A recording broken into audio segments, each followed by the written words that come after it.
Marion Edwards, Head of Lending, Buy-to-Let for MT Finance. I'm Matthew Elash, Accurate Legal, Head of Commercial Property and Finance. My name's Phil J. I'm a Director at Complete FS in sunny Southampton. My name is Noone. I'm one of the directors of Master Private Finance. I'm Stacey Forrester. I'm a buy-to-let consultant at Bright Start Financial. I'm Fodi Christodoulou, Senior Associate at Serious Property Finance. I'm Gareth Lewis, Commercial Director of MT Finance. Firstly, thank you guys for taking time out from your busy schedule to be here. Obviously, we're going to talk about buy-to-let. It's going to be a sort of step into what we've seen in the last sort of 6 to 8 months, what we want to see coming forward, and obviously talk about the challenges as well as the positives that we look at from this perspective. Obviously, the mini budget from September had an interesting impact on everybody's world. If I start with you, Fodi, what do you think the main impact was within that side of things? I think the main impact was panic, really. Clients not knowing where things are going, rates and stuff obviously going up and affecting deals. Some lenders pulling out of markets and not honouring deals. I think that was a big issue for clients and us in general as well. Also, lenders pulling rates with minimal notice period. Timescales and turnaround times just went through the roof. Did anybody have a crystal ball and sort of thought that might have happened? A crazy mini budget. Phil, you've been in the marketplace for quite some time. Oh, thanks, yeah. So you know a lot. 25 years plus. I think in hindsight, yeah, I mean the rates were fairly low up until about July last year, swap rates, and I think they started to creep up quite quickly, July, August, September or whatever. So in hindsight, yeah, I think lenders, particularly the specialist lenders, maybe ignored the writing on the wall, as it were.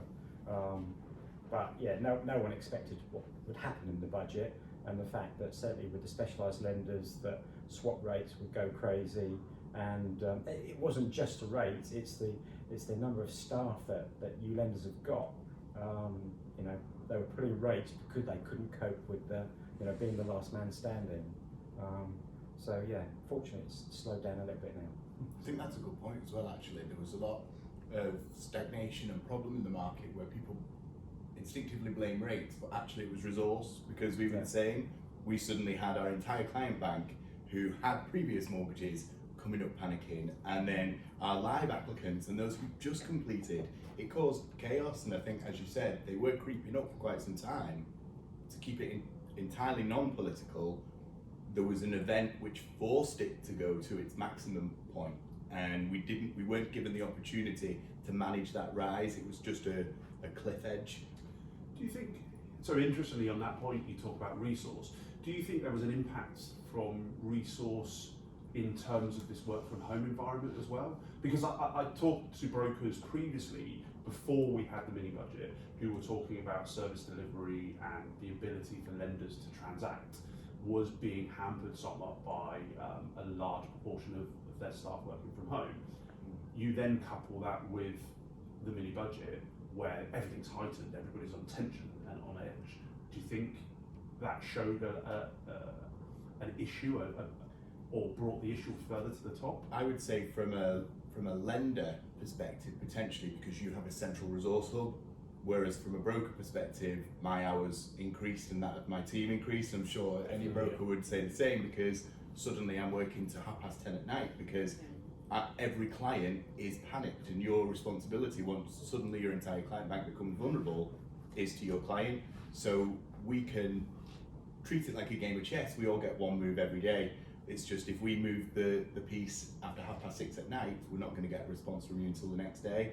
But that means the knock-on effect, you are coming into a significant workload because of the fact we've been managing that resource and those clients in the evening. So the knock-on effect is, how it works for you as a business, I think, is entirely different from how it works for us, because our clients need to speak to us at 8 o'clock at night when they get back from work, and that's what we're here to do.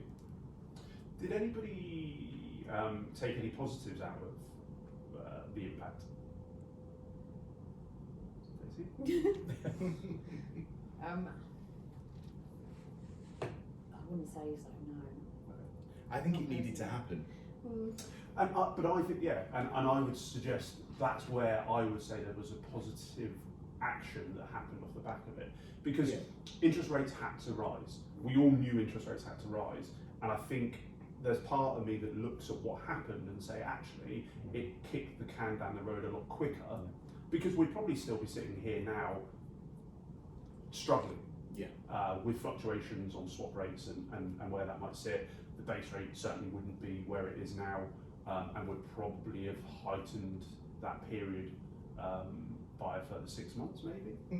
If there was a conservative mini budget. There's a lot of, we've spoken to a few people, and there's a lot of brokers out there that haven't seen these issues before, that are certainly a lot younger than me, and they've just been order takers, and they just go for the lowest rate, off you go, press a button, submit it, and job done. That's exactly right. It's harder now. In a way, it's played into our hands here today because we're specialists in what we do. And I think the high street vendors, okay, their rates have been low, but if they can't perform, then it goes to the specialist vendors. And I think we were that's spoiled a big, for a very long time. Yeah. We were very spoiled for a very long time in this market. You know, the rates being what they were, it just wasn't realistic. We all got kind of used to it. Clients got used to it, and it had to happen eventually. I think some clients as well think that owning a buy-to-let, they distance it from running a business, but it's exactly the same. And when the money is practically free at 0.1%, suddenly it's a fantastic thing to go and on your back of a fag packet calculation, I'm making £300 from this buy-to-let.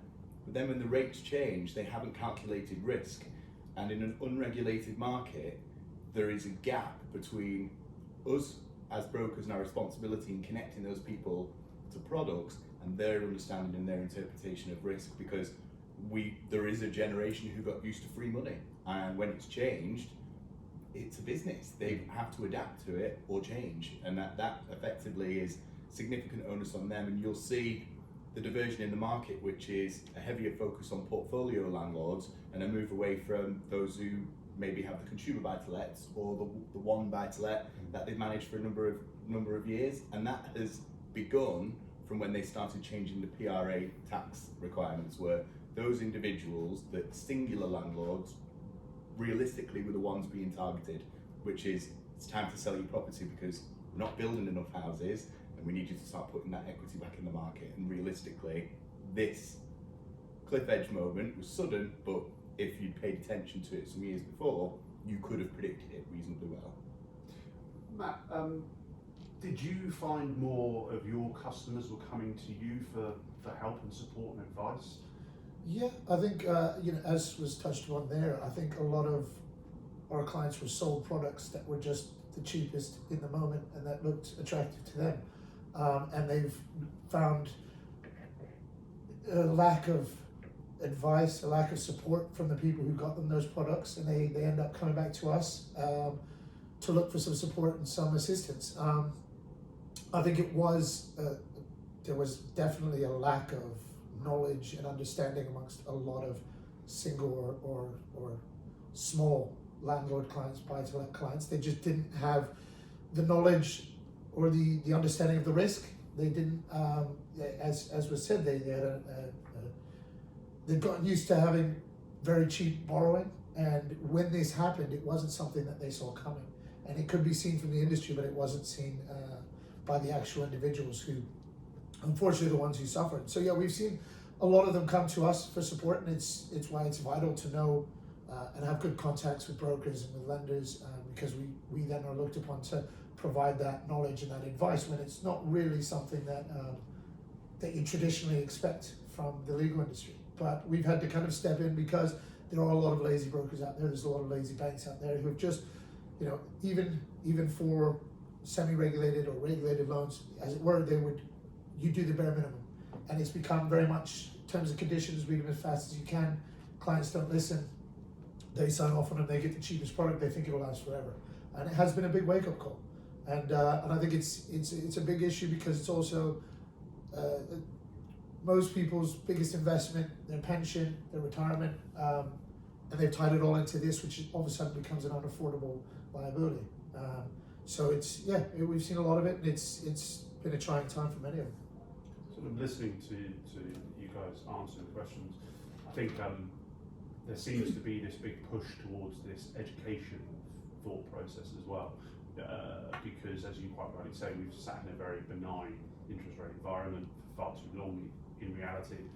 Fodi, how are you, in terms of your client bank, how are you educating them about this new world, which is the old world? I think the positive thing with this year, what I've seen so far is there's been more acceptance from our clients, guided by us. It's kind of, November, December, that's kind of gone now. Them rates, they're no longer there. So I've kind of found that the clients are more acceptance and more open now to looking at where the rates are. And the phone is ringing more. We're having better conversations. Clients are, they're more intrigued to know what the future holds effectively. And for me, the phone has been ringing more. And it's about advice. It's about guiding your clients best than not. It's not all about the cheapest product. It's about a longer vision, to be honest. Do you think we're going to have an element of cleansing from a broker community, a lender community? Do you feel that will happen? 100%.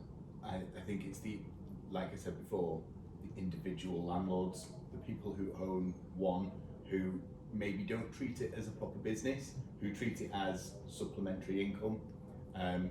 That will be the division in the market between, as was just said then, we've gotten used to those rates. I've absorbed that as part of my business model, but the individuals who don't consider it as a business model, it's those who will be directly impacted. And realistically, it's time to release your stock, time to sell, time to move on, put that into your pension, do it from a more traditional way, because the days of cheap money are gone. But if you are a portfolio landlord, 4%, 5% might be absolutely fine. It's just an additional cost. Obviously, affordability is the biggest impact in reality at this moment in time. Although you say about the single landlords disposing of assets, certainly the stats at the moment aren't showing that they're coming to market. And we're not seeing an impact on value that everybody thought we were. Is that something waiting to happen? Is it a domino effect, do you feel? I think people just have to wake up to it. Like where they got used to the rates. They've gone, okay, that's next. Some people will hold on as long as they possibly can because it was a belief. I believed I was going to keep this into retirement. Once that belief has changed and the new way of doing things settles in, I think it will start to happen because people hold on to these assets for very, very valid reasons. That's their future. And when that changes, it's going to be a while before they settle into what is the appropriate thing to do with the asset. And as property values come down ever so slightly, because the main reason there's less buyers, it has to happen. We're in a capitalist structure, that is inevitable. But there is still an asset to be traded. So from our perspective, even if they come by 20%, we will still facilitate because there will always be people who benefit from harsh environments. I think following on from what Aaron was saying, in terms of the conversations I'm having, I would say it's the experienced landlord that has kind of had the more acceptance to where we are and the ones that are ready to proceed, whereas the kind of new landlord, small portfolio landlord is the one that's still taking time to think about what deals you've given them. Obviously, you guys deal with the resi space as well in some instances. Are you having conversations with those people that are not landlords currently about what they're thinking? Phil, is there still this next step investor, somebody looking to buy, thinking about a pension pot? Ironically, though, the conversations we've been having of late are really the accidental landlords where they can't afford. Maybe it's a child of my daughter's age, who's 25, 26, and I'm not going to give her any more money, but she can't afford where she's staying, so she will move out back into mum and dad and rent that property out. So it's a consumer buy to let, but bizarrely you're creating almost like a new business out of that. We've had quite a few conversations with people that can't afford the higher rates with the high street, and that's one of the options they've got, which is bizarre. No one would think that would happen. There must be you're quite right. There must be also this thought process around future proofing your family from that perspective. You sort of alluded to there that you wouldn't give your daughter any more money, but obviously you have done in the past. You've allowed her to get on that step onto the ladder, and the same principle applies from anybody looking at giving their children a step on the ladder. You know, you have a lot of people out there who will buy buy-to-let properties to support their child going to university. Do you think, when we're sitting in this environment that now interest rates are higher, do you think that will stop, or do you feel people will still look to? No, I think the change in and the way buy-to-lets are done, primarily through limited companies, you can put the children onto that as a shareholder and things like that. So it's an automatic pension for either the mum or dad, or the follow on the investment later on for the kids. So that's just part and parcel of what happens now anyway. So which I think is quite good. I also think obtaining a buy-to-let is aspirational for lower income to medium income families, and I think the change, which is a much more national conversation, is that that's probably no longer available, and it's the higher income earners and those who have a significant amount to invest who will be able to purchase again moving forward again in as a business model. That then is a wider conversation, because how does an individual with a modest amount of money saved turn that into an investment long term, because annuities generally don't perform, whereas that has been the drive in the buy-to-let market, primarily my future. So how does the everyday person prepare for their future? Because it appears that as rates go up, that's moving out of the grasp of everybody, and that affects all of us, that affects the whole country. So that's a wider conversation, I think, aside from how do individuals make money. I mean, the other thing also, homes under the hammer, that's not gone away.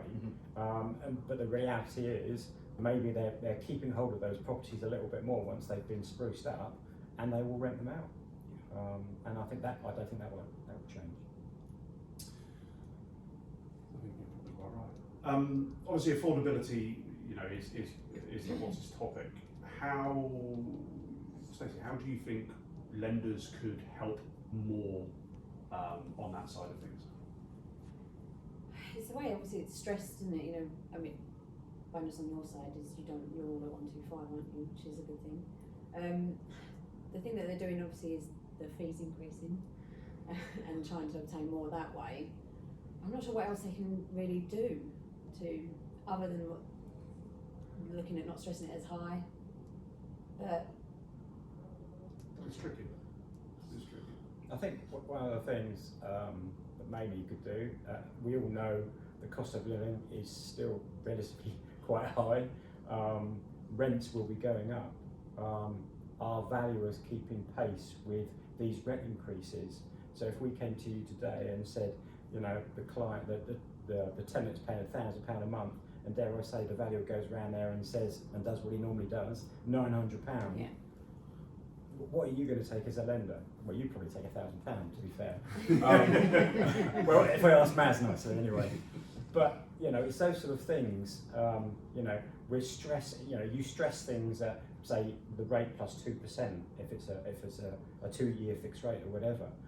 But you don't allow for the fact that rents will increase as well. So maybe lenders need to bring that into line as well. Have a conversation. More of a thing as well, but.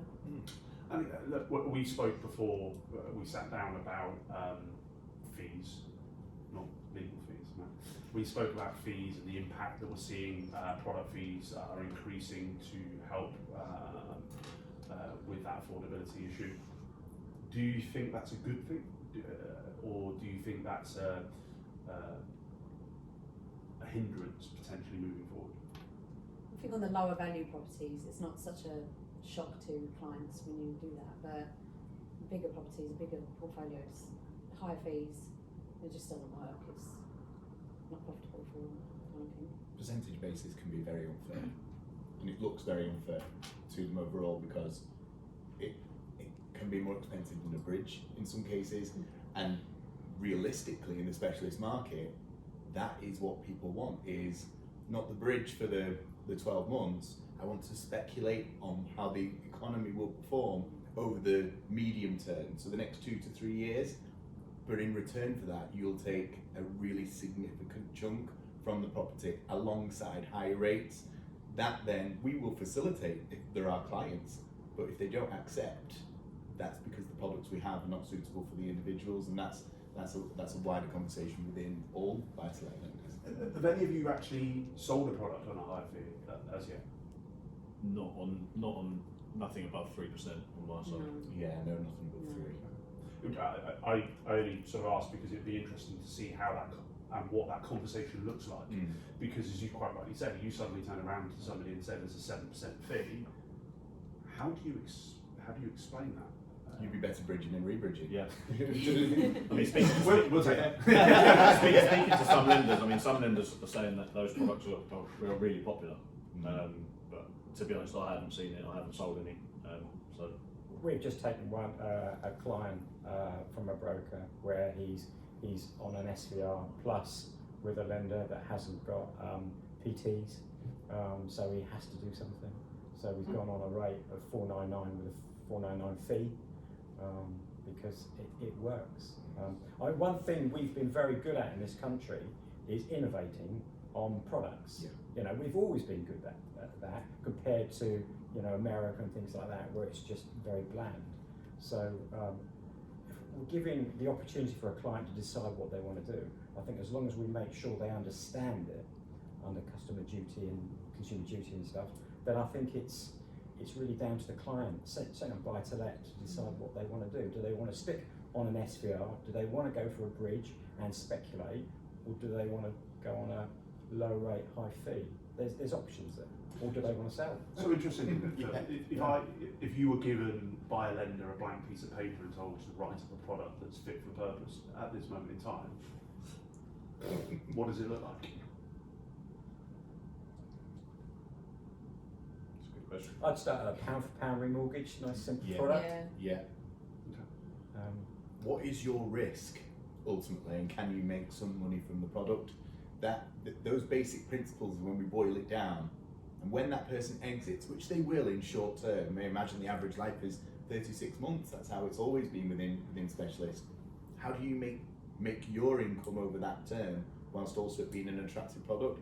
And it's quite right, it's the monthly payment. So how you alter that monthly payment but offset it, maybe it is fees, maybe there's another way around of doing it.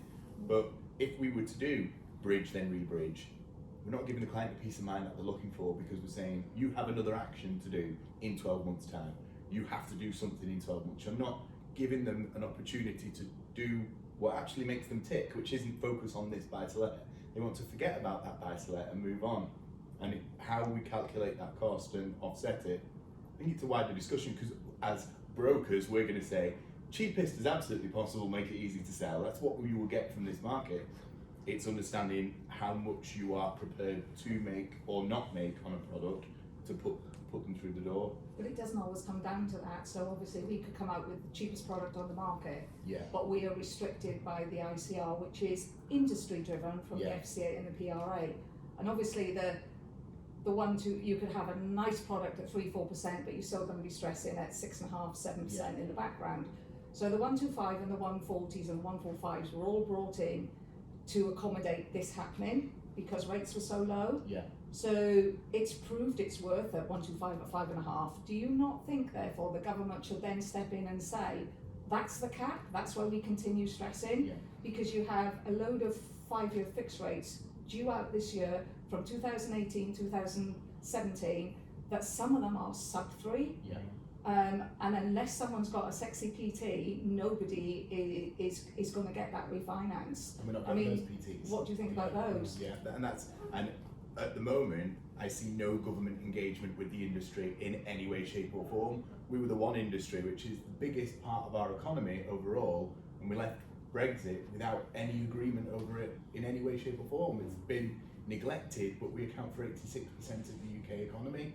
There has to be some form of government intervention, and it has to be much more rapid in line with what the market is doing, considering the government, with the greatest respect, was the single most key factor for the change in the market in October, and they've done nothing about it since. But have they ever done anything about these situations? Only on delayed and retrospective, but then on innovation, that is where we step in, and that is what this country is great at, dealing with the situation and coming up with products as a result, and the government will regulate later. And I think this is where we are being restricted on products being created, and it's causing a problem that's affecting everybody's everyday lives. That is where we potentially need to engage government and regulators to say some things need to be reviewed, because now we have data to look at the actual impact. Perhaps we can have an open conversation about making regulation work for both sides, so the consumer is protected, but also we can innovate and create products that are suitable. Yeah. I mean, you go back, and I'm going to go back 20 years, so I'm showing my age now, but you go back to when base was 5.75, Yeah. the stress was 110 or 115, and there needs to be some sort of reconsideration to that, don't you think, Yeah. to help clients that are stuck? Yeah, because have they paid their mortgage? That's key. Have they paid? You know, one of the key factors with Nationwide, when they underwrite a case, they look at credit score, and then everything else is a second thought, because from their opinion, if the score is good, they will pay, and they have one of the lowest delinquencies of all of the lenders. So there is logic behind that, and I think if we potentially look at changing some of the key factors and taking into account how many properties do they have and can they pay, there can be something much more imaginative than what we've got at the moment. We have something quite heavy over a very, very large industry, and as we're all saying, when the market changes to something much more expensive, it's very difficult for us to do business. I think the other thing as well is that there is a massive difference between a proper decent landlord that's got a number of properties as opposed to your first time landlord or someone that's only got one or two. Yeah. I had an inquiry the other day where a client wanted to buy a property. It didn't fit on stress, but he had 6 or 7 unencumbered properties where he was getting loads and loads of rent. If I came to you and said, what do you think about that? You'd say, well, just remortgage some of the others. He doesn't want to do that because he actually owns them with someone else, so he has half the equity. But you wouldn't, look at that income that he's earning on the others as a business would. If you went into a bank and said, I've got this business, what do you think? You're constrained by the PRA, and you'll just look at one single asset and base it at 125, which is very good. So. It is, and I think that's the issue with affordability across the board, whether you talk about residential mortgages or buy-to-let. I think unfortunately you've got this prescription that isn't fit for everybody, but it's a legislation and a rules base that goes, it gives us a broad enough thing, but actually there should be, you're quite right, I feel there should be an element of an ability to be more flexible, to look at each case in its own scenario,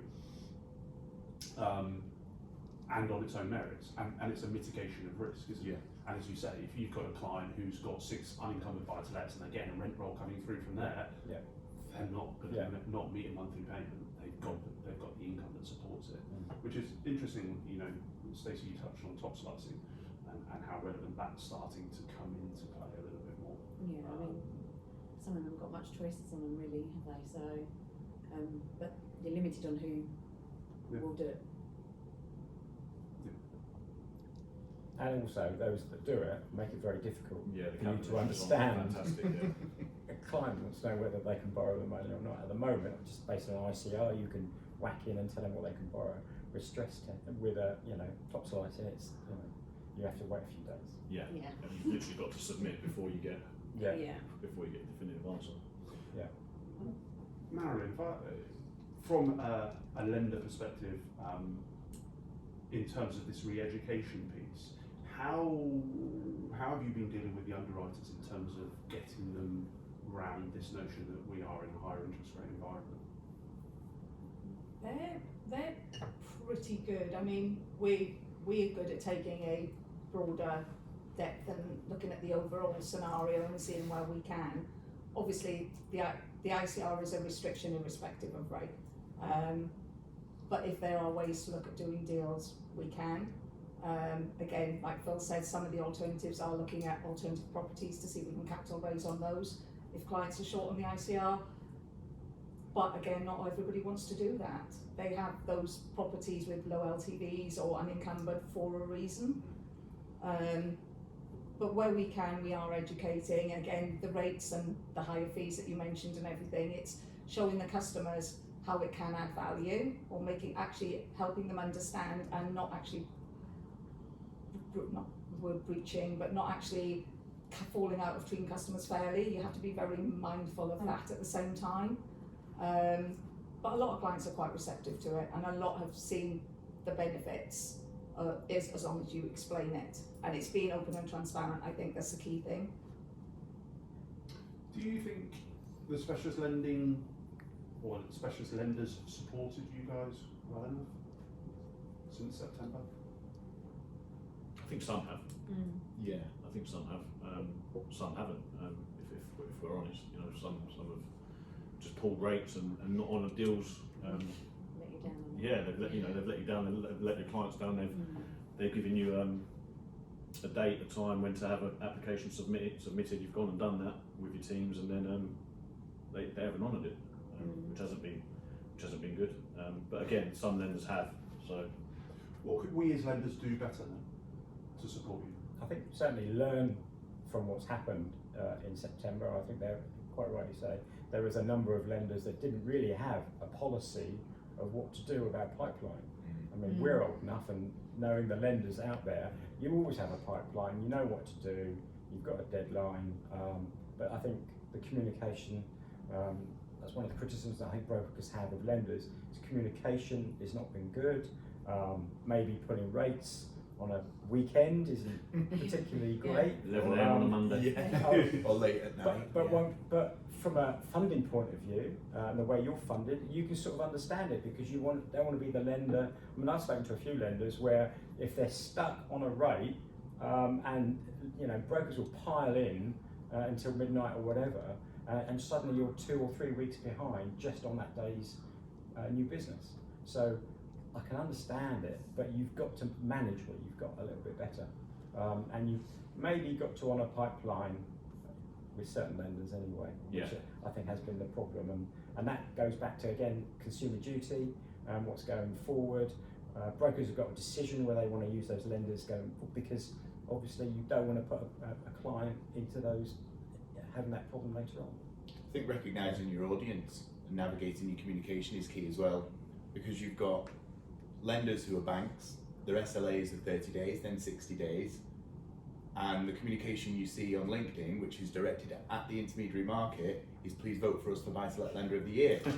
And the message there, because loyalty and relationships that's what underpins this market, not sourcing systems, it's who we have our relationships with, and when something changes, how you then navigate that. And if there are a problem, there's always problems in pipeline when things change because you navigate it, communicating that clearly so we know what you're doing about it, and we know that we are important at that time, because we are the first line with those clients. So when we are then chasing you as lenders, that's because we're being chased, and we're being chased at 10 o'clock at night and 11 o'clock at night. So working together and making sure that if there are problems, we get that. We run businesses as well, we know that. How do we smooth that out, and what we're doing to work it? And I think for me, I've just found some of the communication online, not from MT, but on a wider basis, doesn't match what's actually going on the ground. And I think that's key. I think that's a really important point. Matt, do you think, so we talk about this relationship, do you think we as lenders and brokers, conversely as well, could do more in terms of building better relationships with solicitors? I think it's not. It's oftentimes in the industry, oddly enough, the last stop. They put together deals put together. Lenders and brokers have the relationships. I think oftentimes it is the forgotten element that comes at the end, but it's what really ties the deal together. And as everyone knows, a good solicitor can get you a deal done, which seems impossible. A bad solicitor can get a certain deal to die very quickly. So I think it's getting better. There's an acknowledgement that specialist solicitors in this area do make a difference with transactions for both lender and borrower clients. And it is, again, it's about relationships. It's about building upon, those experiences that you have. What we've seen since September in the legal industry, though, is that brokers make a massive difference. a broker who is lazy and who picks the cheapest rate and then disappears, their fall through rate will be huge. While when you have brokers who get actively involved and they know what they're doing and they're there to support their clients, it makes our job easier. It makes the client's likelihood of success in getting the deal done much higher. And we've seen it as well with lenders. I think there's a broader understanding throughout the industry about the role that then the solicitor will play, both acting for lender and for borrower. And I think it's starting to come to the fore, especially after the difficulties we had, where certain lenders were wanting to pull their rates, and they weren't necessarily doing that on deals that were progressed, but they were looking for an excuse, and so delays then led to lenders having an easy excuse to then pull that rate and say, well, look, it's been too long, or you've crossed that threshold of the offer validity. So I think it's getting better, but I do think that there's still a kind of gap between a lot of brokers and lenders understanding the importance of having a knowledgeable solicitor. So just quickly, the obviously base rate and swap rates have changed. There's been a huge amount of fluctuation on swaps, going up and down. When do you think we're going to hit the peak from an interest rate environment, each of you, down the line? September.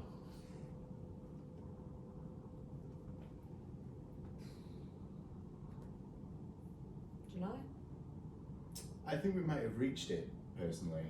Maybe at the next meeting, a slight change, but I can't see it changing much more personally. I think inflation has come down third month in a row, I think, a little bit. So I think there's a little bit more to go. I still think it's going to be 4.5%, maybe back end of Q2. Yeah, I would say I'll probably estimate around August, September time. May, because I think the budget will determine the next rise, be it quarter, 0.5%, and then the economists are predicting it will be back down by year end. So I think sort of May, June will then be the peak. So then, another question then, where do we see interest rates sitting at the end of 2024? 2024. Oh. Next year? Got the lottery numbers as well. It's a crystal ball, mate. Yeah. Where do we think it's going to go back down to? Where do we think that flat line is for? 3.5, Yeah, I'd say 3/4. that, yeah. 3.5, 4, yeah. Or, I know it's a crystal ball, but it's Where yours Yeah. needs to be. I mean, one thing is lenders have to lend. Yeah. Yeah. You've got to be competitive, or otherwise, you ain't going to make any money. Okay. Yeah, wholeheartedly. And that's the key thing. I think we as lenders, I don't think. In fairness, you'd like to hope there's no lender out there who doesn't want to lend money. Unfortunately, there are some that don't, and they leave products out in the marketplace which isn't there or fit for purpose. We wake up every morning to lend money. We come into the office every day to lend money. Ultimately, because otherwise, what's the point? That's your revenue stream, but others maybe have savings and other interests, so that they don't necessarily need to lend or invest within that particular space. And I think they have stood out during these changes. Yeah, I think you're probably quite They right. just dive into bridging instead. Badly, generally. Not like MT, of course.